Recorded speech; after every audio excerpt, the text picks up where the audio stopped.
Senhores, boa tarde. Agradecemos a presença de todos. Aos portadores de telefone celular, solicitamos que desliguem ou silenciem seus aparelhos. Informamos que este evento está sendo transmitido ao vivo e que sua gravação permanecerá disponível no canal do YouTube da Fundação Biblioteca Nacional.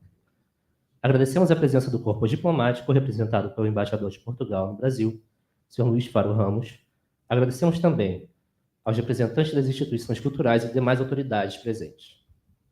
A Fundação Biblioteca Nacional, em parceria com a Embaixada de Portugal no Brasil e o Instituto Camões, tem a honra de recebê-los para a cerimônia de lançamento do livro Fortuna, Caso, Tempo e Sorte, biografia de Luís Camões, da escritora portuguesa Isabel Rio Novo. Esse evento faz parte das celebrações dos 500 anos de nascimento do poeta português. Marcando a efeméride em 24 de julho deste ano, a Biblioteca Nacional inaugurou a exposição A Língua que se Escreveu sobre o Mar. A exposição está aberta ao público no Salão de Obras Raras do prédio sede da instituição e o acesso é gratuito. Convidamos ao palco o presidente da Fundação Biblioteca Nacional, Sr. Marco Lucchesi, e o embaixador de Portugal no Brasil, Sr. Luís Faro Ramos.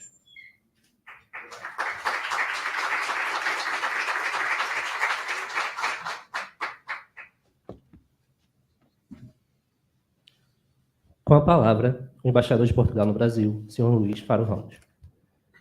Boa tarde a todas e a todos. Eu começo a ficar um habitué aqui desta casa, não é verdade? Bom sinal. Bom sinal, é verdade. Muito obrigado pelo sempre muito simpático acolhimento. Esta sala aqui dá-me muito boas recordações. A última vez que eu estive nesta mesma sala foi quando o Prémio Camões foi atribuído a entrega ao Silviano Santiago. E hoje fico com muita alegria de ver que estão aqui 3 potenciais vencedores do Prémio Camões. 3. Os 2 que vão falar daqui a pouco e um que está a assistir também, o Itamar Vieira Júnior, de quem somos Eu não posso anuir fãs. porque eu sou super partes, então não digo Pronto. Nada.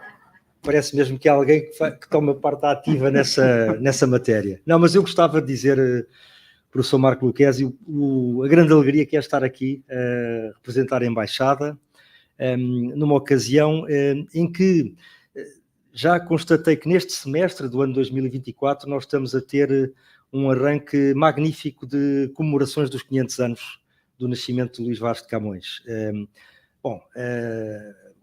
O julgamento da crítica oscila entre o poeta ou um dos grandes, ou o grande ou o grandíssimo, enfim, em todo o caso acho que as características de Camões, o visionário que ele foi, a maneira como ele escreveu sobre tantos assuntos que são hoje da maior atualidade, dão muita oportunidade a muita gente, pelo mundo inteiro, de se dedicar à obra e de a reinterpretar, de a explicar ao longo destes séculos. E estarmos aqui na Biblioteca Nacional é um momento especial ainda mais, porque vocês, a Biblioteca, têm-se dedicado com grande mérito e com um grande brilhantismo a explorar e a comemorar a obra de Luís Vaz de Camões. Não é a primeira vez, tivemos aqui a inaugurar uma exposição há 2 semanas, mas já antes disso, por várias ocasiões, e aliás isso é um bocadinho o grande acervo, talvez, enfim, eu sei que há uma rivalidade com o Real Gabinete Português de Leitura em algumas obras, nós somos oceânicos. Mas na verdade, entendem-se bem, a língua escrita sobre o mar é um repositório, é um centro de saber, é um centro de partilha de saber. Portanto, é uma grande alegria estar aqui. E estar aqui também a testemunhar uma conversa que eu penso que vai ser, tenho a certeza que vai ser interessantíssima, sobre com um dos grandes biógrafos que nós conhecemos. Não há dúvida nenhuma, Rui Castro é uma pessoa que toda a gente conhece. Bom, ainda por cima eu gosto muito de desporto, portanto, tudo que seja... tem a ver com o desporto aqui no Brasil. Aprendi muito consigo a ler as suas obras. E Isabel Rio Novo, só no outro dia li um livro, O Rio do Esquecimento, adorei, muito bom. Este vou ler com todo o interesse. Tenho a certeza que estas páginas despertam o dobro ou o triplo das páginas de interrogações, perguntas, e acho que é isso que vai acontecer. Muito obrigado por também serem nossos parceiros mais... nesta iniciativa que comemora os 500 anos do nascimento de Luís Vaz de Camões. e já estamos à espera de mais iniciativas que se vão seguir aqui, e a nossa parceria está, como nós dizemos lá em Portugal, está viva e recomenda-se. Muito obrigado pela vossa atenção.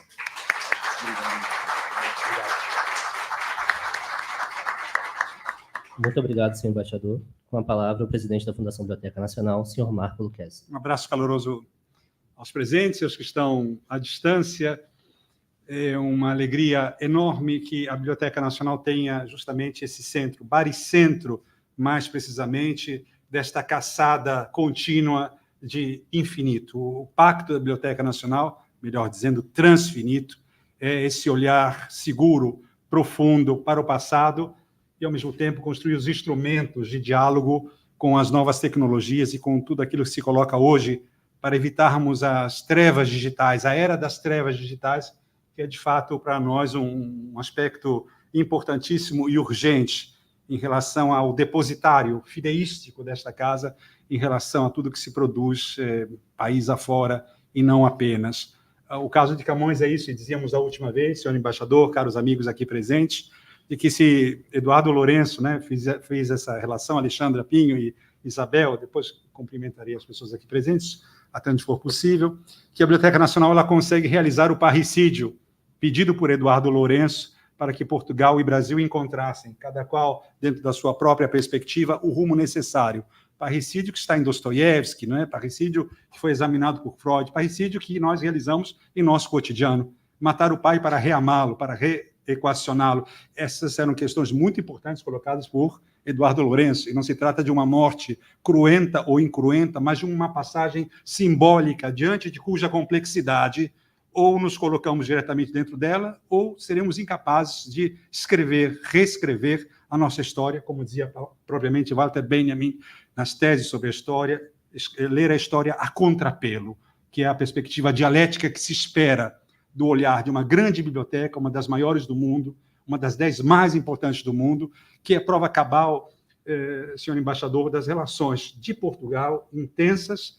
Na Carta da Independência, a Biblioteca Nacional era parte sine qua non para que a independência se realizasse, e a partir do custo e do preço necessário desse resgate. E aqui estamos nós hoje, em relação muito boa com a Biblioteca de Portugal, a Biblioteca Digital, pensando que já não existem mais aquelas fronteiras de outrora. Por outras razões, sim, mas por outras, estamos criando, já dissemos isso algumas vezes, uma grande planetoteca em que todas as bibliotecas do planeta vão encontrando as fórmulas de abrir o seu próprio acervo, multiplicá-lo, difundi-lo, realizá-lo numa perspectiva capilar e republicana, que é o que a Biblioteca Nacional, assim como as grandes bibliotecas do mundo, vem realizando. Rui Castro fez uma belíssima apresentação e leitura da semana de 22. Eu acho que é uma das formas também de fazer a leitura a contrapelo de uma perspectiva histórica, de um monopólio de vanguarda, ou de um discurso de monopólio de vanguarda, em que Rui foi extremamente feliz. Não posso agora comentar, seria insano refazê-lo em tão pouco tempo, né? Teria que ter a potência de um haikai, mas eu não faço poesia enquanto falo, e queria, portanto, agradecer a luminosa cogitação de Rui, como estamos todos habituados a realizá-lo. Isabel Rio Novo, muito obrigado de estar aqui entre nós. É um agradecimento que se estende também ao embaixador e à nossa queridíssima Alexandra Pinho, que, segundo informações extraconfidenciais, não deixará o Brasil brevemente. Faremos uma greve de fome, a princípio. Tem que dizer qual é a sua fonte, que eu sei.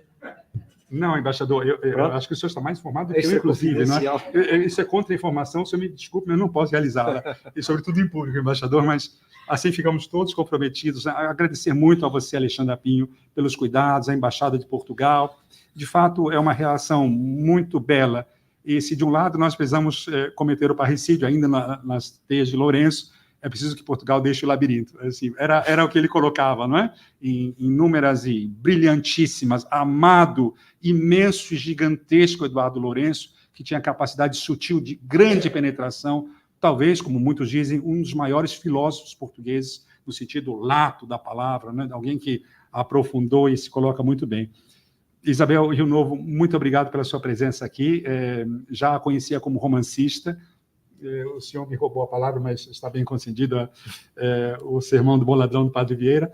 Ele agradeço muito que esteja hoje aqui, sobretudo porque, pelo que vi de modo transversal, algumas questões que, com grande experiência, sabedoria e percurso de erudição leve, a leveza da erudição, a erudição não é uma leve agrava, mais do que um peso, recomendando e reconfirmando algumas teses, algumas que se sustentam, outras menos. É muito, muito importante que isso ocorra. Heloísa Seixas, um abraço muito fraterno a você, prazer conhecê-la pela primeira vez, assim.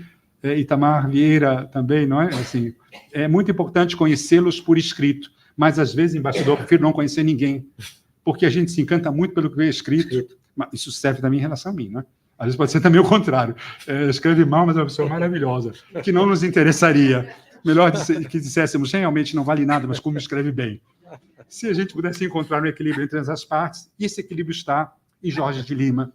Jorge de Lima, Invenção de Orfeu, aqui vou terminando, quando escreve sabiamente, em palavras magníficas, né? Barão sem chaves na mão, há sempre um copo de mar para um homem navegar. Essa grande capacidade que não é nem mais labirinto, nem saudade, nem parricídio, mas é a refeição de Jorge de Lima diante de um olhar profundo sobre Camões e Dante. Me permitam, já estou terminando, né, porque não é o caso falar. Aqui a gente mata o que a gente faz para assumir outras funções. Estou muito cruento hoje, reconheço. Mas, por falar em Dante, aqui recebemos o presidente da Itália, Sergio Mattarella. E qual não foi a surpresa está a Mônica e a Zezé, as responsáveis por essa casa, né, no seu acervo, e todos, eu não enxergo, tá? É um problema de não enxergar. Acho que está Oscar, mas não, essa parte aqui não alcanço. Processem-me se não forem reclamados com honra e direito. Mas nós preparamos para o presidente da Itália o quê? O que nós tínhamos, senhor embaixador? Marsilio Ficino, Savonarola, Leonardo Bruni, Pico della Mirandola, Piranesi, i Guercino, i Guido Reni. Isso onde? Aqui na Biblioteca Nacional. Então, isso significa também, não só os esforços de grandes intelectuais portugueses, a coleção, inclusive, veio de lá, de um grande arquiteto português, Costa e Silva, mas esse olhar de um pacto de múltiplas gerações. Por isso que a língua se escreveu sobre o mar. Se escreve sobre que mar? Sobre o mar da Biblioteca Nacional. Nós temos uma ótima relação com o Real Gabinete Português de Leitura e o nosso percurso das comemorações camonianas desde 1880 tem sido essa troca contínua. A nossa rivalidade é meramente arquitetônica, porque quando chegam aqui, perguntam se aqui é o Real Gabinete Português, mas como a vindita e a vingança é forte, quando chegam lá, perguntam se lá é a Biblioteca Nacional. Então é apenas uma questão identitária que nenhum problema nos separará. Há sempre um copo de mar para o homem navegar. E essa lição brasileira tão importante, tão profunda, criativa, um olhar que vai transformar profundamente esse Camões, dantizando-o e trazendo Dante para o campo de Camões, cria uma das maiores potências, a meu ver, das sinergias poéticas do Brasil. O grande Jorge de Lima, o grande Joaquim Cardoso, ambos tão distintos em suas poéticas, olharam para Camões, olharam para Dante, e Itamar, fez com que a locomotiva fosse subindo aos céus, e uma chuva de zeros e de átomos, e vão passando o infinito, e o trem diminui, minidui, duimine, usando as palavras de Joaquim Cardoso, e vai desaparecendo num grande branco infinito. Tanto em Joaquim Cardoso quanto em Jorge Lima é presente a máquina do mundo, a de Dante e de Camões. Em ambos temos as mãos pensas de Carlos Drummond de Andrade e a mente exausta de Mentar. Muito obrigado, um bom trabalho a todos. Eu peço desculpas pela ausência, é uma falta de educação enorme, todos já sabem que eu sou mal educadíssimo, mas a Biblioteca Nacional tem tentáculos. É uma cidade que não para de sanguessugar, e eu vou dar meu sangue agora, continuando isso, e desejo a todos uma ótima mesa redonda, e estarei acompanhando depois pela gravação. Muitíssimo obrigado.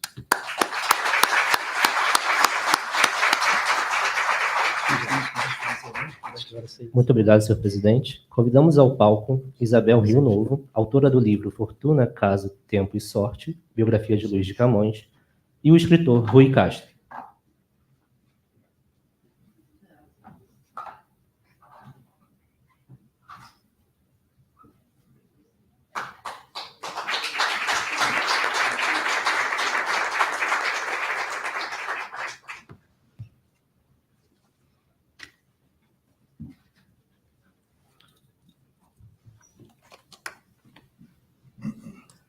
Passamos a palavra ao escritor Rui Castro.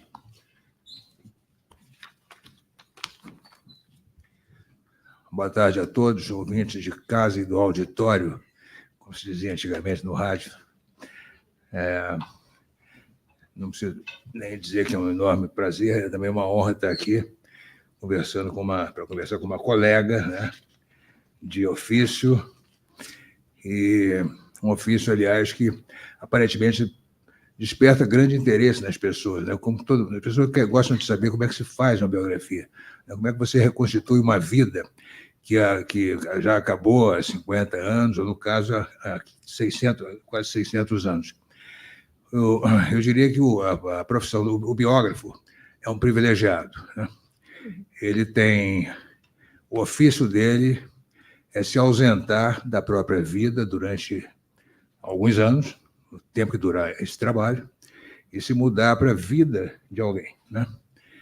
E para a época de alguém. Posso dizer também que o ficcionista também tem esse privilégio. Ele também vai se mudar para a vida de alguém.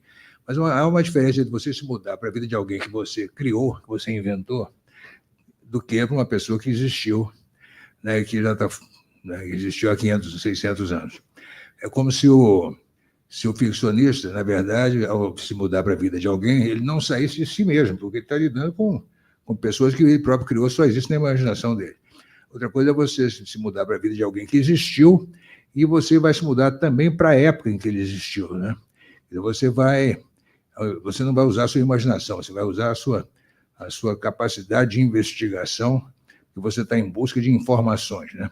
É o que me acontece, por exemplo, porque eu poderia também ter sido um ficcionista, se quisesse. Se tivesse imaginação, entendeu? Por acaso sou casado com uma, e sei muito bem o que é ter imaginação para criar plots, né, histórias. Como eu não tenho a menor imaginação para isso, só me resta tentar descobrir informações, né? Então, uma coisa é você trabalhar com imaginação, outra é você trabalhar com investigação. E o seu livro sobre Camões eu achei uma coisa excepcional. Vou ler aqui rapidamente uma coisinha que me ocorreu sobre ele quando eu estava lendo. Um trabalho excepcional, compreendendo desde a origem do nome Camões, as possibilidades sobre o seu lugar de nascimento, né, Lisboa, Coimbra, Porto, sua origem familiar desde o século XIV, sua formação cultural, sua erudição, os muitos amores pelos quais ele pagou com sucessivos desterros, principalmente na Índia, suas viagens pelo mundo português do século XVI, que era, aliás, sinônimo do mundo, né, porque o mundo era português. Isso é uma coisa extraordinária, impressionante como num livro de 700 páginas, você vai passando por ele com grande fluência. Eu notei uma série de coisas técnicas, né, que você fez, que me admiraram muito, e eu queria depois discutir isso cada detalhe com você. Como o personagem já existiu há tantos séculos, você não tem como, naturalmente, conversar, colher informações com contemporâneos dele, coisa parecida. Então, você tem aqui as fontes, os documentos, as cartas narrativas de contemporâneos, imagens de contemporâneos, as primeiras biografias, a própria obra, né, do biografado. Como é que foi esse trabalho que você fez? Bom, antes de mais, queria só cumprimentar muito todos os presentes, dizer que é, para mim, uma honra quase indescritível dizer o prazer que me dá estar aqui, o prazer que me dá ter sido convidada pelo Centro Camões de Brasília, através de Alexandra Pinho. Tenho que agradecer à Embaixada de Portugal que tornou possível a minha vinda aqui ao Brasil, à Fundação Biblioteca Nacional que nos acolhe para esta conversa e a quem tenho o prazer de oferecer um exemplar da primeira edição desta biografia de Luís Vaz de Camões. E, por último, mas os últimos são os primeiros, ao senhor biógrafo Rui Castro, que eu já conhecia muito como leitora e nunca na vida teria imaginado que algum dia estaria aqui nesta posição a ter a honra de conversar com ele, sobretudo sobre um livro meu, sobre uma biografia escrita por mim. Se fosse o contrário, se fosse o inverso, eu até poderia ter já pensado nisso. Assim garanto-vos que não. Bom, como fazer uma biografia de Luís Vaz de Camões, de um homem que viveu há 500 anos, quando de facto não existe a possibilidade nem de conversar com ele, nem de conversar diretamente com os seus contemporâneos e até o exercício de escrever sobre alguém que viveu há 500 anos implica viajar no tempo ou tentar viajar no tempo para uma época que não é aquela onde nós nos situamos. A pergunta do Rui Castro é obviamente uma pergunta retórica, ele sabe destas coisas muito melhor do que eu. Mas o que eu fiz foi tentar valer-me de tudo aquilo que havia, sabendo que o que havia seria sempre menos do que uma biógrafa de Camões gostaria que houvesse, mas confiando que talvez a missão não fosse impossível, ou pelo menos à partida não seria impossível antes de eu tentar. O trabalho implicou revisitar as fontes conhecidas, sendo que os documentos comprovadamente autênticos sobre Camões são muito limitados. O que existe é um documento jurídico, uma carta de perdão que é atribuída pelo rei Dom João III a Camões no ano de 1553, em que ele é libertado da prisão de Lisboa a troco da contrapartida de embarcar como soldado para a Índia. Essa carta de perdão, que é, portanto, um documento judicial, conta-nos o incidente que o levou à prisão, portanto, permite-nos, de alguma forma, reconstituir essa história, traz alguns dados pessoais também sobre Camões, e depois, avançando uns 20 e tal anos, existem documentos contabilísticos, que são os documentos relativos à famosa tensa, uma espécie de subsídio que Camões recebe no ano de 1572, depois da publicação dos Lusíadas, e como contrapartida, não tanto pelo poema em si, o que hoje nos pode chocar, porque consideramos uma maravilha literária, uma obra-prima, mas que é uma espécie de, essa tensa, esse subsídio de reforma militar de Camões, depois dele ter sido soldado no Oriente durante 17 anos. A essas fontes eu tive que juntar, pois, os testemunhos dos contemporâneos, que não pude entrevistar, mas cujas memórias, crónicas, registros de vários tipos eles deixaram. E muitas vezes, do cruzamento desses testemunhos da época, foi possível reconstituir, quando não exatamente os passos da existência de Camões, pelo menos aquilo que era, na época, no século XVI, ser um soldado na Índia. Há muitos registros de contemporâneos de Camões a descreverem como eram as expedições militares, como eram as dificuldades cotidianas dos soldados, como é que eram as expedições, por exemplo, ao Mar Vermelho, e quais eram as diferenças dessas expedições quando eram incursões em territórios indianos. Ou, por exemplo, o que era ser um estudante em Coimbra na década de 30 ou no início da década de 40 do século XVI. Camões não escreveu diretamente sobre isso, mas houve vários escritores contemporâneos que descreveram a vida dos estudantes, os estudos na universidade recém-transferida de Lisboa para Coimbra, como é que Coimbra, que era uma cidade pequenina, provinciana, muito tranquila, se modificou completamente quando vieram os estudantes turbulentos, agitados, a fazerem ruído à noite, a cortejarem as mulheres casadas, etc, etc. Foi um pouco através dessa investigação, dessa pesquisa da época, que eu também pude colmatar os espaços em branco, que continuam a existir. Eu costumo comparar este trabalho que conduziu à biografia de Camões a um puzzle.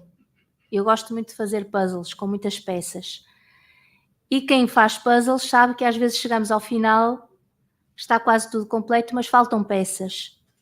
E às vezes não só faltam peças, como suspeitamos que uma ou outra peça pode estar mal encaixada, pode não estar exatamente no lugar que lhe pertence. E ainda assim, se nos afastarmos, se recuarmos o suficiente, a imagem está lá. E é nessa medida que eu acredito que talvez este livro possa oferecer uma imagem pelo menos mais próxima do que a que tínhamos até agora acerca deste homem notável que foi Luís de Camões. Tinha momentos que eu achava que era eu que estava falando.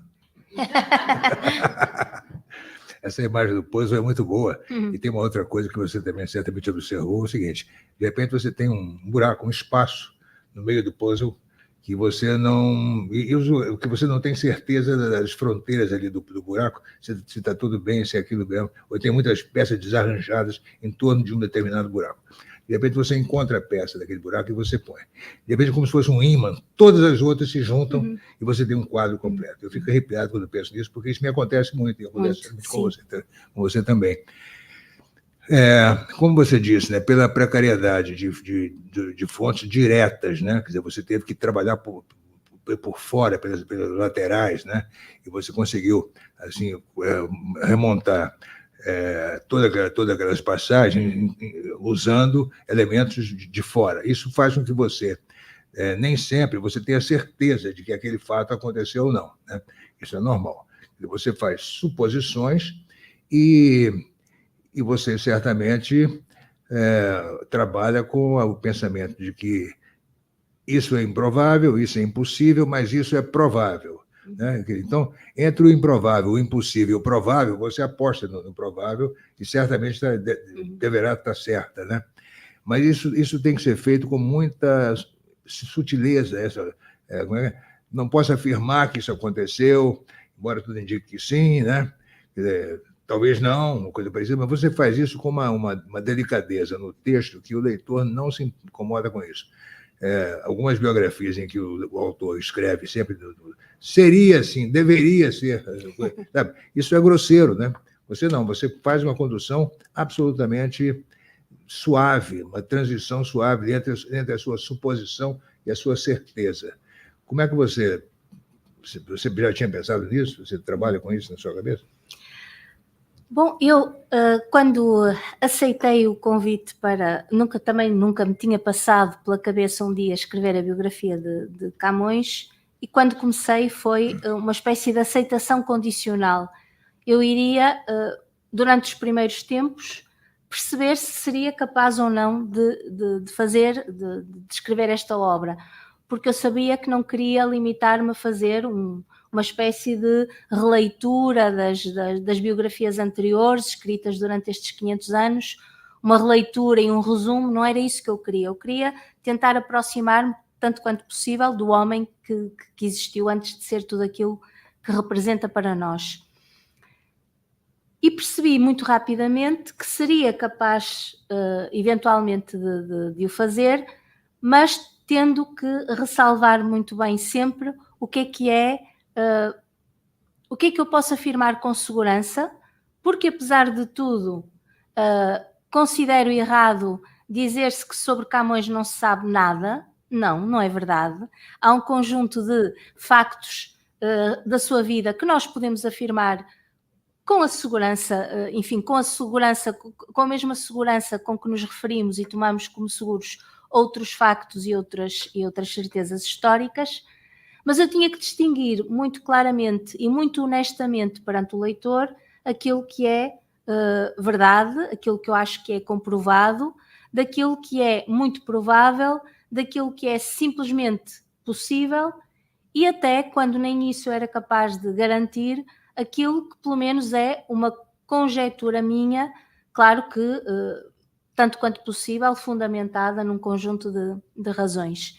Sem essa honestidade e sem deixar muito claramente isso diante do leitor, pois não teria conseguido apresentar este relato da vida de Camões.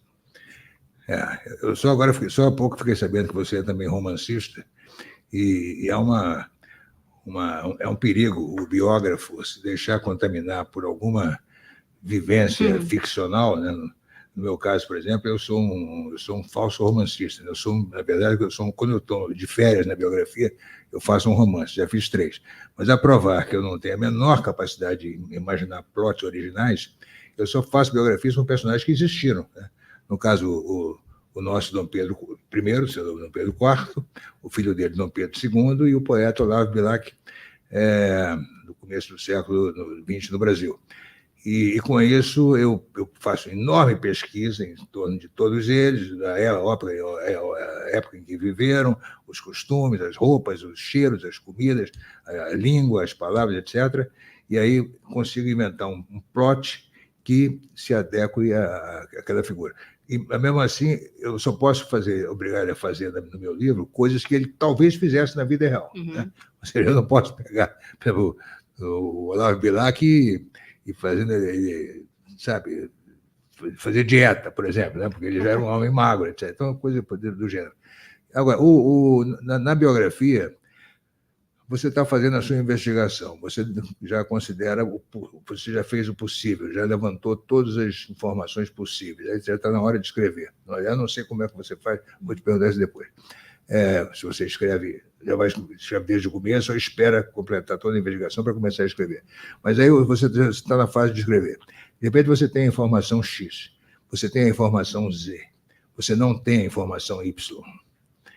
Então, eu acho que há colegas nossos, né, que, em vez de continuarem procurando a informação Y, resolvem fazer para completar a cadeia de informação. Eu acho isso, sinceramente, não vou dizer nem desonesto, que é o óbvio, né? Mas é burro fazer isso, porque a graça da biografia está em você descobrir.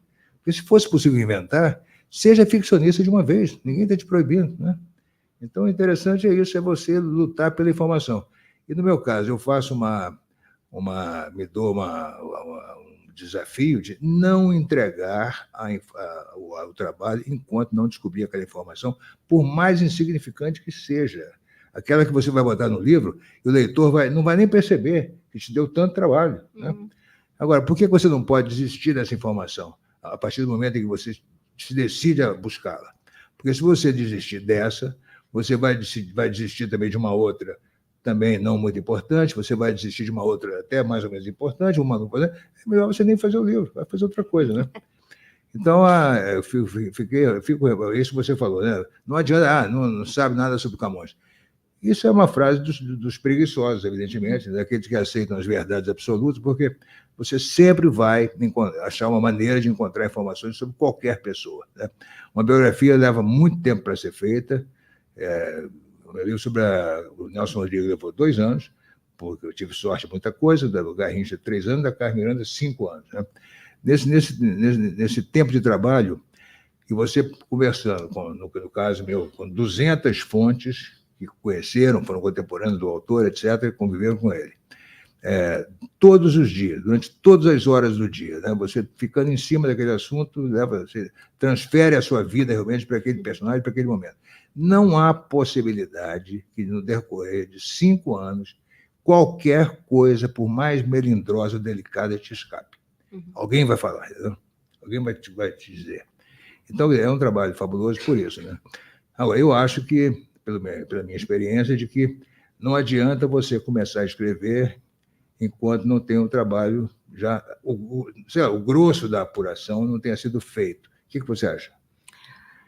Bom, no meu caso, eu tive que ir fazendo as duas coisas ao mesmo tempo, ou seja, a pesquisa era tão grande e as linhas de investigação, porque como o Rui diz, às vezes é quase uma investigação detetivesca, é quase uma pesquisa no sentido policial, de descobrir pistas. E eu tenho a certeza que se eu me tivesse limitado só a tentar obter primeiro a informação antes de começar a escrever, eu provavelmente faria como o Faria e Sousa, um dos primeiros biógrafos de Camões que escreveu no século XVII, que ficou 25 anos, como ele dizia, ele contava com muita graça, gastei 25 anos da minha vida e 400 cruzados de ouro na pesquisa para a vida de Camões. Então o que eu fiz foi, nas partes mais documentadas, sendo que eu sabia que iria seguir uma linha cronológica, o que de alguma forma já me dava o esqueleto da obra, a estrutura da obra, o que eu fiz foi ir preenchendo as partes em que eu podia já acrescentar ao esqueleto algum músculo e alguma carne. Isto porque, se em alguns casos esse conjunto de peças, ou de partes da peça do puzzle que iam formando as peças, foram obtidas com alguma relativa facilidade, houve um conjunto de informações que eu estive até ao último momento a ver se conseguia obtê-las. E não estou a dizer que se não passasse os tais 25 anos, mais 25 anos da minha vida, que não iria descobrir mais coisa, porque essa é outra das é preciso dizê-lo, das falsidades que muitas vezes se repetem, que é não se vai descobrir mais coisas novas. Isso é mentira, isso é falso. Em 5 anos consegui descobrir, com a ajuda de um investigador que, a meu pedido, que eu direcionava para a pesquisa de determinadas linhas de investigação nos arquivos, descobriu, quando não um documento relacionado diretamente com Camões, com o homem que ele agrediu, por causa de quem ele foi preso, que indiretamente traz dados sobre essa parte da vida de Camões. Portanto, eu diria que os nossos arquivos, e quando digo os nossos, estou a falar dos nossos, porque eu pesquisei muito nos arquivos digitais da Biblioteca Nacional do Brasil, têm ainda informação. O que é difícil é que os investigadores tenham condições materiais, entenda-se também, para poderem fazer essa pesquisa. Nós temos o exemplo, não me recordo agora exatamente se foi há 2 anos ou se foi no ano passado, perco um pouco a noção do tempo, que foi descoberto o manuscrito do Padre António Vieira, que se considerava irremediavelmente perdido, não é? Porque é que não haverá documentos de Camões ou relacionados com Camões ainda na poeira dos arquivos? Portanto, não devemos, concordo em absoluto, não devemos decretar as impossibilidades antes de, pelo menos, tentarmos. Você mencionou uma coisa que o leitor não sabe, que quando nós fazemos a biografia de alguém, nós fazemos também a biografia de todos que estão em volta deles. Isso é um trabalho realmente equivalente a uma pequena biografia, né? Sim. Porque você tem que cuidar das pessoas imediatamente em volta do seu personagem, depois num círculo, que geralmente são os parentes, os amigos mais íntimos, depois num círculo mais afastado de pessoas que conviveram com ele, de alguma maneira entraram e saíram da vida dele em algum momento, depois um círculo ainda mais afastado de contemporâneos dele, com quem eles tiveram uma mínima relação, e, finalmente, a cidade, o tempo e o país em que ele viveu, né? E o mundo que, no caso do Camões, ele viveu. Então, são esses círculos concêntricos, né, que são o segredo de uma grande biografia, e não se pode ter preguiça de... por exemplo, no caso do homem que o Camões agrediu, eu acho que ele só entrou na vida do Camões para ser agredido, né? Não sei se teve uma outra relação importante com o Camões. Esse sujeito que Camões agride e por causa de quem é preso, vem a ser cunhado da rapariga, da moça, por quem eu creio que Camões se apaixonou e que estaria na origem dos seus desterros. Ou seja, não é a única razão em que eu me baseio para definir a identidade dela, mas é um argumento adicional, convenhamos, não é? Ele agride um homem durante uma procissão e esse homem vem a ser o irmão do rival dele. Acho que é legítimo supor, não podemos afirmar, mas supor que essa relação tenha sido um argumento adicional para que, enfim, que a confusão, a discussão entre ambos... Mesmo que ele só tivesse cruzado com o Camões, né, no episódio da agressão, valeria a pena você investigar para saber todos os antecedentes dele. Sim, né? sim. De repente, você descobre alguma coisa, mais uma ligação entre ele e o Camões, como aconteceu. Né? No meu caso, por exemplo, quando se trata eu trabalho com... As minhas fontes são, geralmente, em grande parte, pessoas que conviveram com o meu biografado. Então, quando eu marco com essa pessoa, entrevistá-lo, conversar com ele, ele não sabe, mas eu, antes de ir lá falar com ele, eu já sei tudo sobre a vida dele. Já fiz um levantamento da vida da minha fonte. Sim. Isso aí não tem nada de estranho nisso. Quanto mais eu souber sobre ele, melhor eu posso fazer perguntas a ele sobre o meu personagem. Né? Então, isso é uma questão de técnica. Como aqui no Brasil, não sei em Lisboa, não há curso de biografia, né? Eu tive que aprender tudo sozinho, né? Sim. Enquanto fazia. Né? Com relação ao trabalho de escrita, que você teve que fazer as coisas meio simultaneamente, eu concordo com você. A primeira coisa a fazer é um esqueleto com os fatos já conhecidos. Né? Aí, à medida que você vai mergulhando, se aprofundando na pesquisa, na investigação, você vai descobrindo, né, que você tem aqui, digamos, um esqueleto, né, nasceu, não sei o quê, estudou, casou, morreu, etc., foi embora, etc., morreu, etc. Então, você tem aquela coisa vertical, E à medida que você vai descobrindo mais coisas, você vai colocando nos pontos certos ali, em linhas horizontais. Eu faço isso no computador. Eu abro quando eu vou começar o trabalho, o momento zero de uma biografia de trabalhar é abrir um arquivo para cada ano da vida dele. Isso faz com que qualquer informação que você aprenda, e nós sabemos que nós aprendemos tudo de maneira desencontrada, né? Uma pesquisa de biografia não é feita da maneira como o leitor vai ler, né? Claro. É uma confusão total. De repente, no mesmo dia, você descobre uma coisa de 1504 com 1495, né? E você tem que aprender imediatamente a colocar, saber em que época você está falando, colocar no arquivo certo, e esse arquivo todo só vai começar a fazer sentido daqui a algum tempo, daqui a um ano ou dois, né? Então, quer dizer, você teve que começar a fazer, devido até a vastidão do assunto, né? Não só física dele, como também geográfica, né? Você trabalhou com vários continentes, inclusive, né? Você falou nos seus antecessores biógrafos do Camões. Eu tenho uma grande dificuldade de ler biógrafos dos meus biografados antes de mim, né? Porque devia até fazer isso, porque você aprende os buracos que eles deixaram, né? Sim. Deixaram para nós, né? É uma sorte, né? Mas eles também podem levar a pistas falsas, né? Cometer erros terríveis, e que as pessoas acreditam, né? E você se vê obrigada a desmanchar esse entulho de erros antes de botar a sua própria verdade que você descobriu. Como é que você lidou com isso? Bom, eu devo dizer que os biógrafos anteriores, ao longo destes 500 anos, como imaginarão, houve incontáveis homens e umas poucas mulheres a escreverem sobre a vida de Camões. Eu divido-os em dois grupos. Os primeiros, os biógrafos antigos, aqueles que escrevem poucos anos depois da morte de Camões, eu tenho tendência, e é uma tendência, não é baseada na minha boa vontade, mas é baseada em factos, para lhes dar crédito.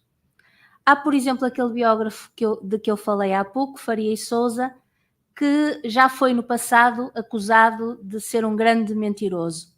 Por uma razão muito simples, ele escreve 2 versões da vida de Camões e na segunda corrige muitas coisas que tinha afirmado da primeira vez.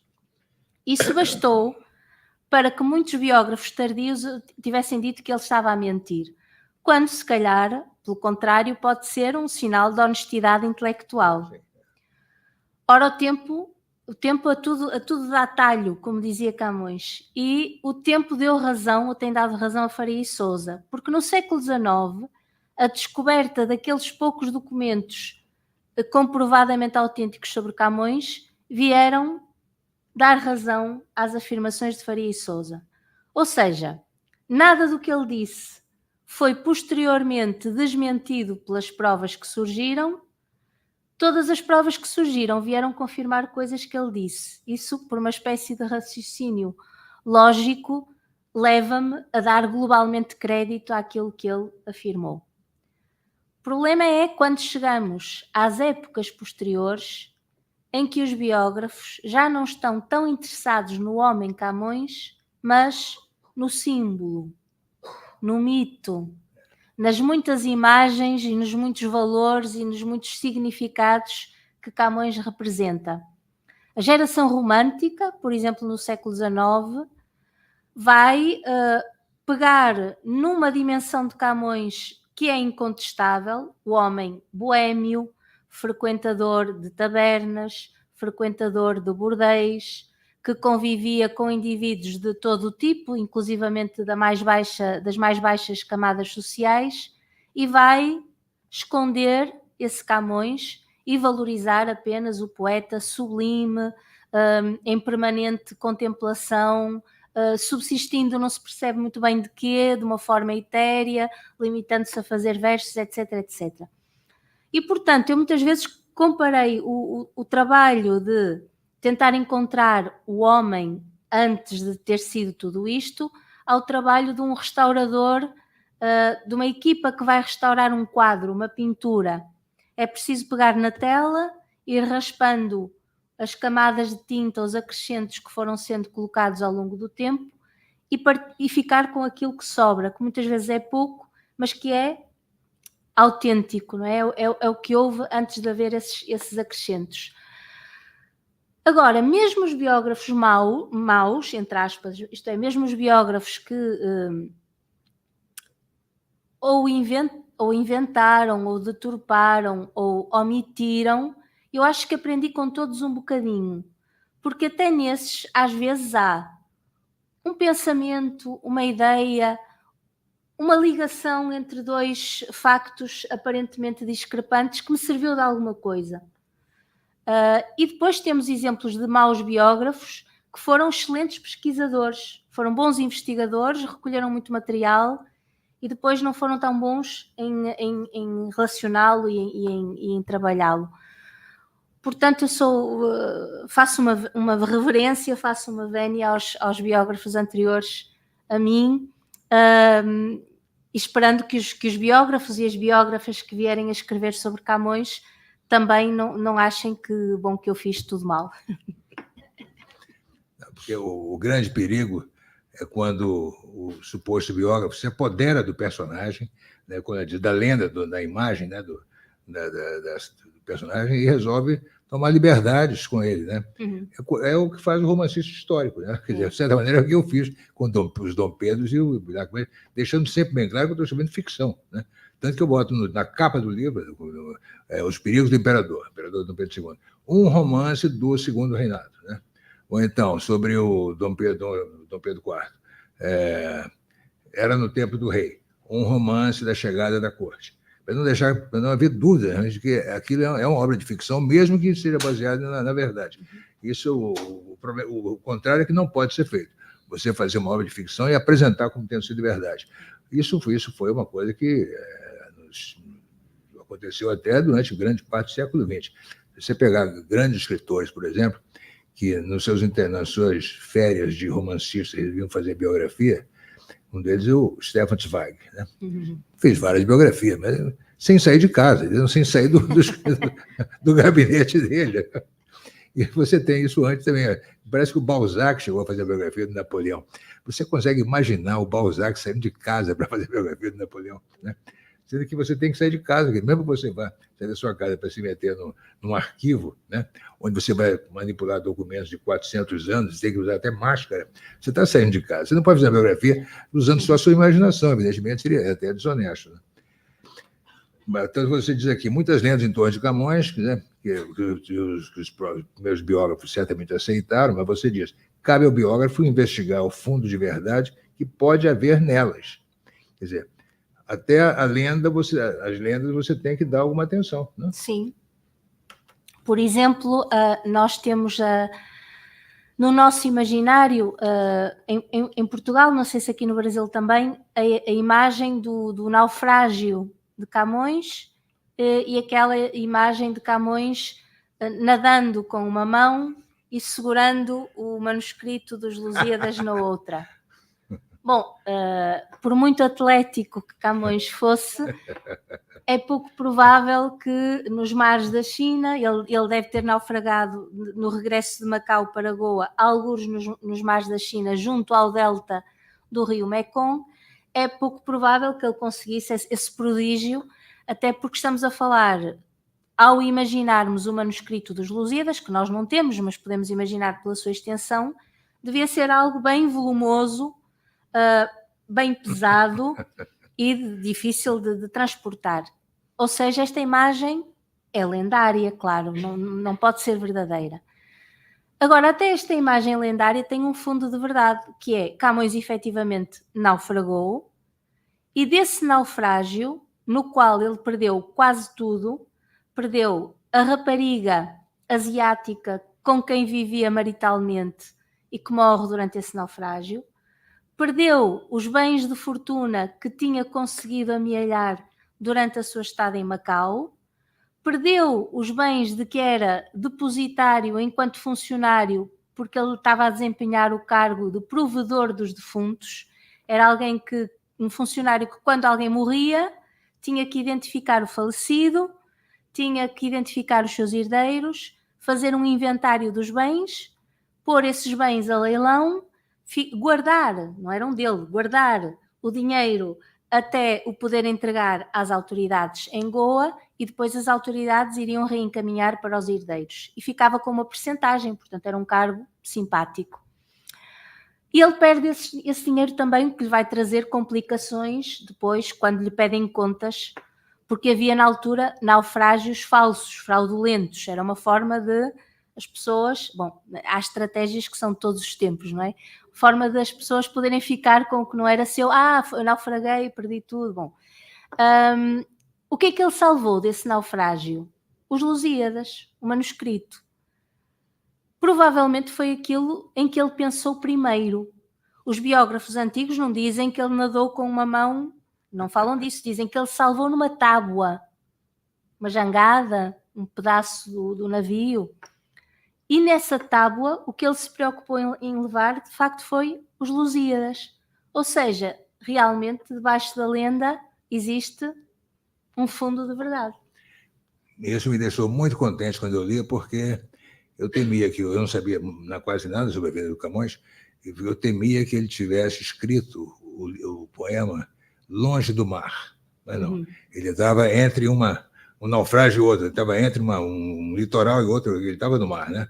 Ao contrário do Herman Melville, autor de Moby Dick, que realmente trabalhou em navios baleeiros durante 2 anos, da longa vida dele, de mais de 70 anos, trabalhou durante 2 anos como navio baleeiro e se mudou para o interior dos Estados Unidos, para o estado de Massachusetts, e escreveu Moby Dick a mais de 1.000 quilômetros do mar, ou seja, ele não tinha a menor ambiência ali para escrever o que ele escreveu, da maneira como escreveu. E outra lenda maravilhosa, deliciosa também que você discute é sobre a escrita dos Lusíadas, é quando você descreve que a segunda lenda, ele escreveu o Lusíadas numa gruta, deitado, com uma mão segurando a cabeça e a outra escrevendo. Quer dizer, já chegou-se a acreditar nisso. Sim, há uma gravura de é numa tradução em italiano dos Lusíadas, mais uma vez uma edição do século XIX, uma edição romântica, em que o autor da gravura representa Camões com a postura, na posição do melancólico, deitado de lado, com a cabeça apoiada numa das mãos e a escrever os Lusíadas no chão. Bom, mais uma vez há um fundo de verdade um pouco mais subtil, é que essa gruta, que nem sequer é bem uma gruta, é em Macau, e em Macau, Camões, quando desempenhou esse cargo, teve realmente, se calhar pela primeira vez desde há muito tempo, alguma tranquilidade e até algum desafogo, alguma despreocupação com a sua subsistência que lhe permitiu escrever. E era visto nessa região. Há um documento mais ou menos contemporâneo que identifica essas pedras, esses penedos, como os penedos do Camões. Portanto, ele era visto por lá. Agora, a escrever nessa posição é pouco provável. Outra coisa que eu observei também é que os seus capítulos têm por volta de 15 páginas. São capítulos relativamente curtos.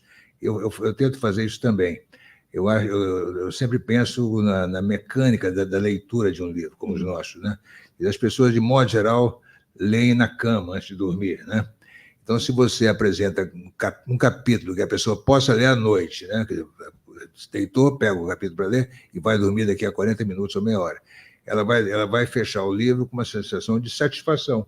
Você apresentou todo um contexto, né, um momento, uma situação, e a pessoa dá vontade de dormir, fecha, mas se sente satisfeita por isso, né?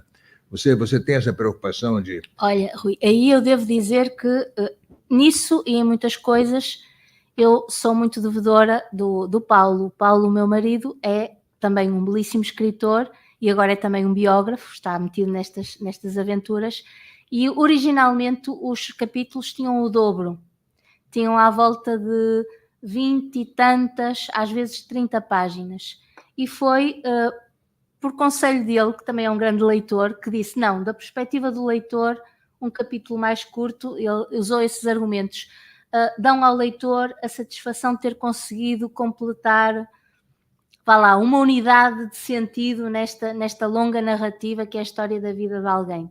E, de alguma forma, não foi difícil depois quebrar os capítulos, ou seja, organicamente eles deveriam ser metade daquilo que eram.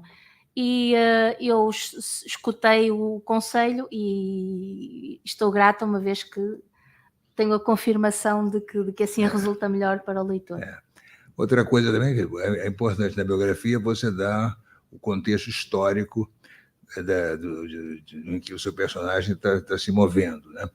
E isso não é muito tão difícil de fazer, mas a gente tem a grande tentação, de repente, de se deixar levar pelo contexto histórico e abandonar o nosso personagem lá atrás, né, passar 4, 5 páginas sem falar dele, né?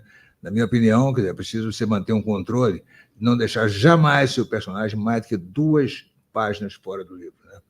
Eu acho que você fez isso, né? Eu não sinto a ausência do Camões, você de repente está descrevendo todos os acontecimentos importantes da época, as mudanças de cenário e tudo mais, mas eu sempre sinto o personagem ali. Bom, era uma das dificuldades, é que este livro não é escrito para académicos, é escrito para um leitor em geral. Mas era preciso que esse leitor em geral, que não tem a obrigação de estar informado sobre o contexto histórico em 1500, era possível dar ao leitor um conjunto de informações que eu própria tive que investigar e perceber. E ter que as dar ao leitor sem tornar a leitura cansativa, maçadora e sem esse defeito que seria o protagonista ir ficando ausente. Portanto, aí também o livro há capítulos que tiveram várias versões, há capítulos onde eu também fui orientada e aconselhada para repartir a informação histórica, tentar dá-la ao leitor à medida que ela era absolutamente necessária e não em estilo lição de história toda de uma vez, porque de tudo isso se tem que fazer uma narrativa que se espera que seja fluente, não é? Fluida, não sendo um romance, claro que não é, que se possa ler um bocadinho como se fosse um romance. Eu concordo absolutamente com você em tudo que você falou, ainda mais na sua humildade, e na minha também, acredito, de dizer que nós não estamos escrevendo livro de história, né? Não estou fazendo livro para serem lidos e aprovados por historiadores. Estamos fazendo livro para o público, né? Dando o máximo de rigor à nossa investigação, né? E o máximo de conteúdo, tudo baseado em informações, mas sem a pretensão de querer, de repente, substituir aqueles livros que fazem aquelas pesquisas monumentais que eles fazem e, infelizmente, não sabem botar de uma maneira, né, agradável para o leitor. Né? Quer dizer, o leitor, eu acho que todos nós, né, temos que ser muito gratos aos leitores. Isso vai para ficcionistas e não ficcionistas, né? Devido aos desafios e problemas da vida pessoal de cada um, eu acho que eles nos fazem um grande favor em pegar o nosso livro e levar para a cama para ler antes de dormir. É um privilégio. Você está na mão de uma pessoa nessas condições. Então, você também tem obrigação com essa pessoa. Você não pode fazer ele dormir antes da hora que você quer, né? Então, por exemplo, você tem aqui, as descrições que você faz do cosmopolitismo de Lisboa e de Goa são absolutamente sensacionais. Dá para sentir os cheiros, né? A história com H maiúsculo está se passando diante dos nossos olhos, né? Isso só se faz à base de informações. Sim, ainda que eu fui a Goa, eu visitei Goa. Da Goa que Camões conheceu já resta muito pouco, mas resta alguma coisa, resta sempre a atmosfera, restam os cheiros, ainda estão lá em parte a vegetação, a cor da terra. Restam alguns vestígios arquitetónicos que me ajudaram, por exemplo, a perceber como era a geografia da cidade, perceber, por exemplo, se a muralha estava aqui. A muralha já não está toda de pé, mas estão partes, e unindo os pontos nós percebemos os contornos que ela tinha. Se a muralha estava aqui, então vamos consultar os cronistas da época que descrevem a situação dos edifícios e percebemos, então, o palácio do vice-rei era aqui, então a prisão era aqui, o hospital era aqui, conseguimos perceber isso. Há sempre uma atmosfera também que é muito importante, Por outro lado, ir, por exemplo, ao lugar de Goa ajudou-me a perceber como é que um homem de 30 anos, que era a idade que Camões teria quando desembarcou no Oriente, que já teria a ideia, julgo que sim, de vir a escrever um poema heroico sobre as navegações, ter chegado lá, a um sítio onde as batalhas, todos aqueles heróis ainda eram uma recordação tão vívida e tão recente. Muitos estavam ali sepultados sob as lajes das igrejas. Havia lápides nos edifícios a assinalar datas importantes, a assinalar batalhas. Para alguém que tinha essa intenção, para um escritor que teria essa intenção de escrever, estar ali no centro de tudo, onde tudo se tinha passado, pode também ter exercido uma grande influência. Agora, sem dúvida que foi importantíssimo para mim ler as descrições contemporâneas, que são belíssimas. Há pouco o Rui falava de... quando estamos a escrever uma biografia, encontramos muitas personagens secundárias. São importantíssimas. Não só para a definição de passagens da vida do biografado. Por exemplo, há um episódio que é perfeitamente datável na vida de Camões, que é uma ocasião em que ele, sob o reinado de um vice-rei que gostava dele e durante o qual ele vive mais ou menos bem, dá um jantar a um grupo de amigos, e nós conseguimos datar, num intervalo de 3 meses, o momento exato em que esse jantar ocorreu, só pelo seguinte, porque se investigarmos, se tivermos o trabalho de investigar cada um dos convidados, percebemos que só durante aquele intervalo de tempo é que estiveram todos em Goa. Portanto, aquilo aconteceu ali. E depois há personagens secundárias que são tão deliciosas que nós temos pena também de... Pronto, já me deste o que eu precisava para o meu livro, não posso perder mais tempo contigo. Um deles, o Chiado. Um deles, o Chiado. Outro deles, um vice-rei, um governador, melhor dizendo, da Índia, com quem Camões se incompatibiliza, que quase todos os biógrafos que escreveram sobre Camões tratam sempre esse governador, que se chamava Francisco Barreto, como se ele fosse o demónio, só porque ele e Camões eram inimigos, vá lá, mas que é um homem extraordinário, uma pessoa de um ânimo, de uma coragem, com uma vida também extraordinária. Tive pena de não acompanhar. Coisas assim. Eu concordo com você também, sempre que se apresentar a possibilidade de você conhecer o cenário onde alguma coisa aconteceu, se não te exigir um enorme deslocamento, você realmente deve ir, mesmo que aquele lugar já não tenha quase nada mais a ver com o tempo do seu personagem. Isso me aconteceu lá em Portugal, quando eu fui fazer uma palestra no Porto, sobre o Garrincha, em 2004, e estando no Porto, me apareceu a oportunidade, evidentemente, de conhecer a casa da Carmen, lá em Marco de Canaveses, e me deu a ideia de conhecer o Caramulo, que era o antigo sanatório onde a irmã da Carmen esteve internada e até morreu, né? Ela ficou tuberculosa aqui no Rio, mas mandaram ela para lá, para o Caramulo, e lá ela ficou 2 ou 3 anos e morreu. Eu sei, bom, tudo bem, eu vou visitar um imóvel que existia, no caso, há 70 anos, que não deve ser mais a mesma coisa hoje. E, de fato, não era. Né? O antigo sanatório do Caramulo é hoje um hotel resort, né? Está completamente, certamente alterado por dentro. Eu não entrei, não precisei, mas vi por fora, me pareceu que era a mesma coisa. Mas eu pude observar toda a região em volta, né? E aprender até que a distância que isso ficava da casa da família dela, coisa parecida. Né? Então, você sempre aprende alguma coisa indo aos lugares. E finalmente, o que também me fascinou no seu livro é que você conta a história editorial dos Lusíadas, né? Onde foi impresso, quando, que tipo de papel, a aceitação inicial, as primeiras reimpressões e os cortes, né, que ele já fez, se antecipando à censura. Né? Uhum. Você teve acesso ao que ele cortou? Não, isso nós não temos, e sabemos que os Lusíadas, antes de serem publicados, passaram pela censura, isso era obrigatório, passaram pela mesa real e tiveram uma autorização régia, de um alvará do rei, e passaram pelo inquisidor, cujo nome nós sabemos, Frei Bartolomeu Ferreira. E o que é mais curioso, lendo os documentos que existem, o alvará emitido pelo censor, pelo inquisidor, por esse frade da Ordem dos Dominicanos, que estava encarregado de ler os Lusíadas, identificar matéria perigosa e obrigar o leitor a reformulá-la se fosse o caso. Isso está sob a forma de um documento, essa autorização. Por outro lado, há uma parte no interior dos Lusíadas em que o próprio autor faz essa ressalva também. Percebe-se, e é uma história curiosíssima, que eu não conhecia, foi uma das descobertas desta pesquisa.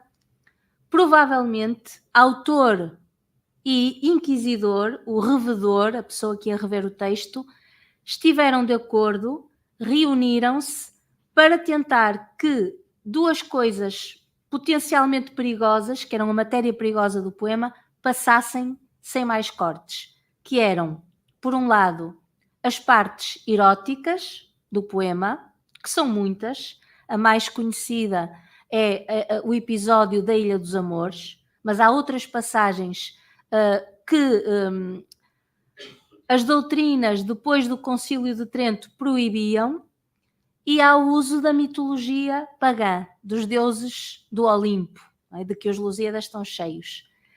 E o argumento que o frade usa no alvará para deixar passar é rigorosamente o mesmo que, a dada altura no poema, o poeta diz. Estão os dois concertados e é a forma de se protegerem mutuamente, porque o revedor, o inquisidor, estava obrigado pela Igreja, e os inquisidores também não estavam a salvo da Inquisição, volta e meia também eram julgados, ele estava obrigado a ler com atenção e a inteirar-se do sentido, e o autor também estava em perigo. Então nós percebemos que, se o revedor afirmasse uma coisa sem o autor a afirmar também, era o inquisidor que estava em perigo. Se o autor o dissesse sem o inquisidor o reforçar, era o autor que punha a sua cabeça em risco. E, portanto, nós percebemos que estão ali os dois concertados. Camões teve sorte nesse aspecto porque lhe saiu um frade muito culto, apreciador, que tinha uma boa livraria, uma boa biblioteca, que gostava de poesia e que, como ele próprio diz, porque a dada altura ele próprio no alvará se descai, fica fascinado com a qualidade literária do poema e diz que o autor revela muito engenho, muita erudição, ou seja, ele não tem coragem de cortar aquilo e, portanto, deixa passar e lá se consertam sob a forma de não terem sarilhos, de não se meterem sarilhos com aquilo. Para completar a história do Caramulo, que na hora me fugiu, porque eu queria fazer uma última pergunta para ela, a história do Caramulo continua da seguinte maneira. Nós voltamos do Caramulo, lá para o Porto, e lá para o centro lá de estudos, onde eu ia fazer a palestra, e conversando com o responsável pela minha ida ao Porto, eu falei, não, pois é, acabei de voltar do Caramulo, não sei o quê, porque a irmã da Carmen Miranda foi internada lá, não sei o quê, até morreu lá, etc. É uma pena que já está inteiramente diferente, etc. Aí ele me falou assim, meu pai esteve internado lá. Bom, quando? 1934. Ou seja, estamos em 2004 e o pai dele está internado, foi internado em 1934, 70 anos antes. Aí eu fiz a pergunta, muito natural naquela circunstância, e aí ele deixou material, documentos, fotos, né, memórias da passagem dele pelo Caramulo. Ele me responde, não sei, por que não pergunta a ele? Está vivo? Estava vivo. Me botou no telefone. É um senhor já de seus 89 anos por aí, mas completamente lúcido, falando muito bem. E conversando durante uma hora, ele me deu uma descrição do funcionamento dos interiores do Caramulo. E como a irmã da Carmen morreu lá em 32 e ele teve internado em 34, é evidente que ele teve internado na mesma época que a Carmen, né? Era o mesmo Caramulo com 2 anos de diferença. Então, eu posso dar uma descrição. Eu dei uma descrição no meu livro sobre a Carmen, do funcionamento do Caramulo, com tantos detalhes, né, que eu peguei uma fonte de informação em primeiríssima mão, né? E assim, com isso, você vai fazendo todo o resto do livro, né? Para dar mais um exemplo meu aqui, porque eu tenho certeza que é a mesma coisa que você fez, a diferença é que você, em vez de falar com pessoa, você falou com documentos. A Carmen Miranda morreu num determinado dia em que ela saiu de uma da filmagem de programa de televisão, foi para casa levando vários amigos, e naquela noite ela cantou, ela dançou, ela recebeu os amigos muito bem, e ela tinha tido já um pequeno problema no cardíaco durante o trabalho naquela tarde, mas que ela ignorou, superou, levou os amigos para casa e deu uma pequena reunião, uma festa lá, ela cantou, fez imitações, etc. Eram umas 10 pessoas. Em certo momento, ela se despediu, eu vou subir, eu vou dormir um pouco, não sei o que, mas fiquem aí tranquilamente, continuem dançando, bebendo, fazendo o que quiserem, mas eu vou me retirar. Subiu 2 ou 3 degraus na escada e uma criança de 7 anos que estava lá, que era filho de um dos amigos dela, pegou uma foto e disse, Carmen, por favor, autografa para mim. Claro, meu bem. O Carmen autografou, botou só o nome dela, devolveu para a menina. Se despediu mais uma vez, subiu as escadas, foi à casa de banho, tirou a maquiagem e estava voltando para o seu quarto quando caiu morta, fulminada no corredor. Caiu em cima de um carpete, não fez barulho nenhum, caiu lá embaixo, ninguém ouviu nada. Então a festa continuou durante algumas horas com a Carmen morta no chão. Porque o marido dela também estava dormindo já em outro quarto. Bom, então eu escrevo tudo isso no livro. E aí sou obrigado, quando o livro sai, a encarar espíritos de porco, né, que perguntam, como é que você sabe que ela subiu a escada, que ela fez isso, que ela falou, não sei o quê, que a menina foi lá, não sei o quê, tará. Você não estava lá? Claro que eu não estava, mas eu conversei com 3 pessoas que estavam, inclusive a menina, né, que se lamentou muito, porque quando ela deu a foto para a Carmen autografar, e a Carmen só assinou o nome, se a Carmen tivesse botado a data, teria sido o último autógrafo de Carmen Miranda em toda a vida dela. Seria um documento extraordinário, né? Bom, então, quer dizer, você fez o equivalente disso na investigação dos documentos e todo o material possível da época, e só Bom, eu vi lá a quantidade de institutos de história que você visitou, é uma coisa inacreditável, e a sua bibliografia de 37 páginas, né? A biografia mais longa que eu já fiz até hoje é do Metrópole Beira-Mar, que tinha 22. Você fez uma biografia de 37 páginas, composição apertada. Eu acho que você deve ter consultado pelo menos uns 1000 livros. Será isso? É provável. Porque no caso de Camões há tanta... Sobre cada afirmação que eu fizesse, eu tinha que comprová-la. Porque quando digo, por exemplo, as origens do trisavô de Camões estão na localidade de Camós, na Galiza. Bom, há pessoas que defenderam que o lugar na Galiza era outro. E, portanto, logo na primeira frase, tem de haver uma nota de final a explicar porque é que eu faço a afirmação de que é naquele lugar, em que é que me apoio, porque é que considero que a outra hipótese não é relevante. Ou seja, no caso de Camões, eu sentia, como é que disse, eu achei delicioso, espírito de porco. Os que dizem mal, não é? Os que levantam problemas, dúvidas. Dúvidas, sim. É preciso salvaguardarmos o mais possível, e no caso de Camões eu tinha consciência de que estava a pisar um território minado, e portanto as notas e a bibliografia também são uma forma de, para já, é um tributo. Quando nós apresentamos bibliografia, significa que estamos a retribuir àqueles que generosamente nos ensinaram muitas coisas. Eu acho que uma informação de uma linha já vale um agradecimento e uma referência. Claro, e ao mesmo tempo também são a forma de tentarmos demonstrar a quem quiser ver que não fazemos afirmações gratuitas ou descontextualizadas ou desprovidas de fundamentação, só porque sim, claro que não. Você fez uma coisa muito boa, que você deixou as notas para o fim do livro. Sim. O leitor pode ler o livro e pode ignorar as notas, não vai perder nada.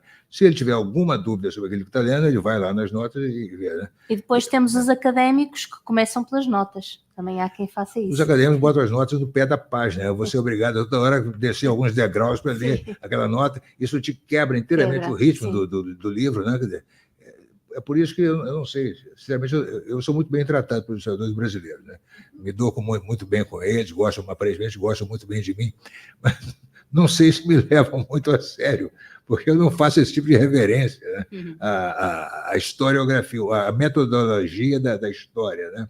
Tanto que eu jamais me apresento como... Eu sou um biógrafo, não tenho o menor peso de dizer que sou, mas jamais me diria um historiador. Eu sou uma pessoa que faz reconstituições históricas, né? Baseado nos documentos que eu consigo levantar, nas pessoas, nos contemporâneos com quem eu falo, mas eu não quero realmente competir com eles, né? Agora, como eu faço isso que você faz também, né? De escrever para o leitor e não para os acadêmicos, né? A gente consegue ter mais público, né? Então, não sei se eles chegam a se perguntar por que os meus livros não vendem nada e os do Rui vendem tanto, né? A culpa não é minha. Eu não estou competindo com eles, né? E eles também não podem querer competir comigo, né? Enfim, olha, eu tive enorme prazer, agora prazer duplo, né? Depois de ter visto o seu livro, de conversar com você. E eu acho que eu nunca tive no Brasil uma conversa com um colega, a Heloísa pode saber, pode garantir isso, uma pessoa com quem eu me identificasse tanto na maneira de trabalhar como com você. Obrigada. É incrível, teve vários momentos que você está falando, as coisas que eu também falo, que a Heloísa sabe, quer dizer, eu sinto uma identificação enorme com a sua maneira de trabalhar. O que é que eu posso dizer agora? Bom, acreditam ou não, eu tenho um romance que se passa no Caramulo, olha, nos anos 30 do século XX. Olha que coincidência.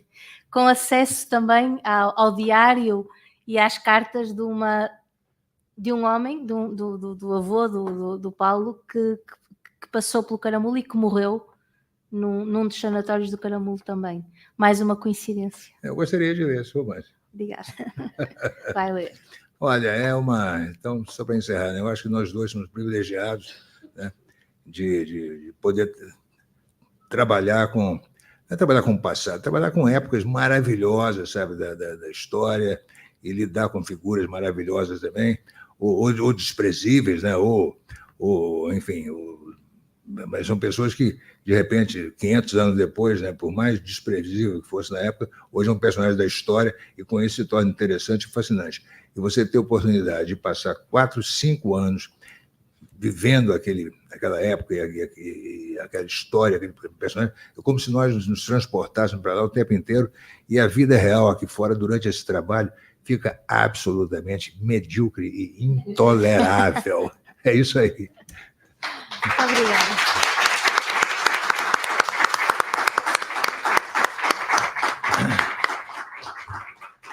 Abrimos a perguntas? Não, né? Bom, se tiver alguma pergunta, então, tudo bem?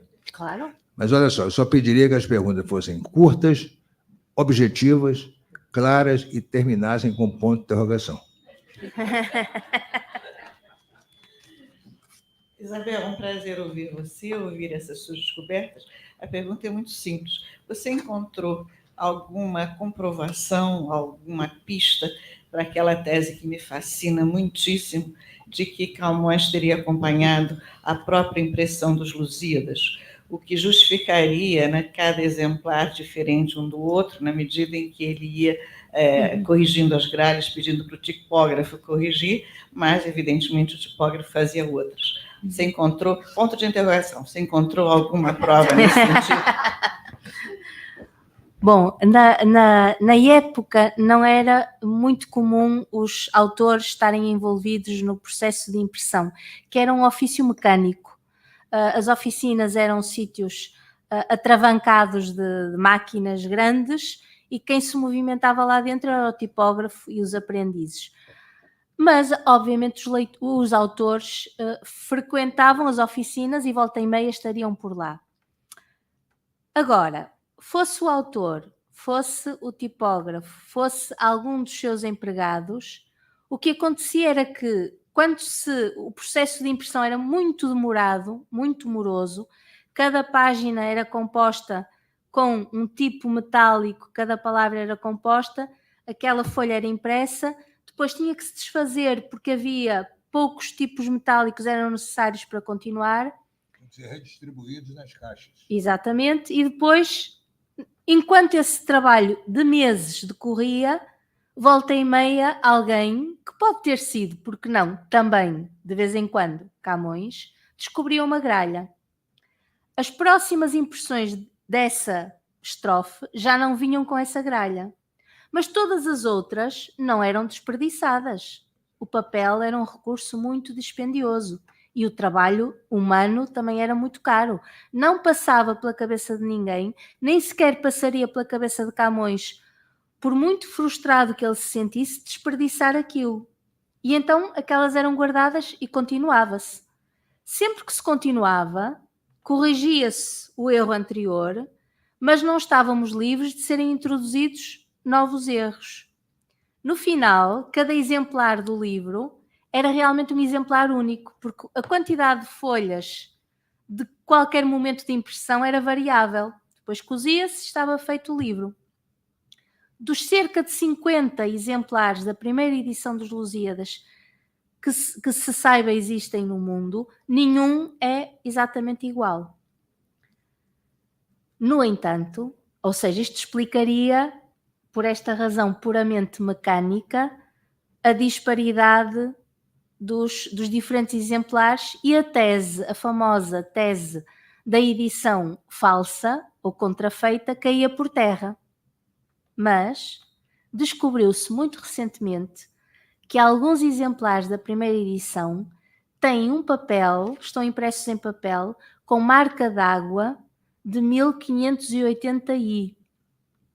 Ora, é uma impossibilidade objetiva que uma edição em 1572 tivesse papéis que só uma década depois surgiram.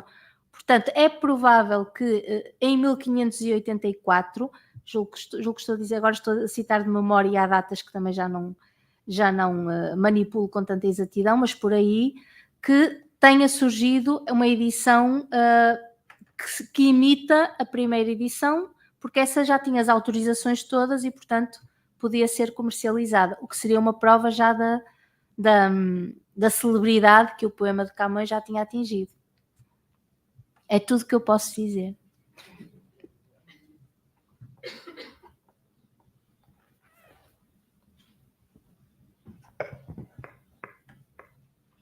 Uma pergunta a mais? Portanto, a Fundação Biblioteca Nacional agradece a presença de todos. Informamos que o livro está disponível na Livraria Travessa. Boa tarde.